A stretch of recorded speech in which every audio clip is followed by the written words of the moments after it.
The Radio Health Journal podcast gives listeners the latest news on what's trending in health, science, technology, and more. Why are certain providers and medical doctors not listening to family members who have lived through a disease path for such a long time?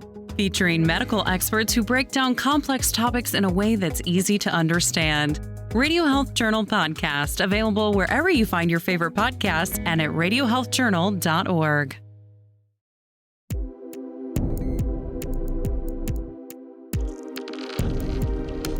Welcome to Culture Crash, where we examine what's new and old in entertainment.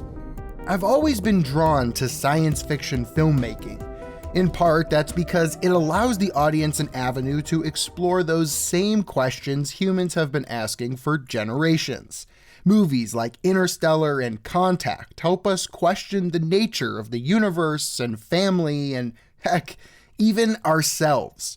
A film like Arrival can explore so much about humanity and our behavior by looking at people through the prism of an alien race. Sometimes these stories can be scary or funny or adventurous, but at the end of the day, they're all just tales we tell each other around a fire, asking questions and proposing answers. Classics in the genre like 2001: A Space Odyssey and Solaris can often be seen as difficult or confusing. They may run long, sometimes they have subtitles or outdated visual effects, but they can actually be quite simple and incredibly rewarding if audiences go in understanding they may leave with more questions than answers. Gattaca is another sci-fi movie that gives audiences something of a moral quandary to consider.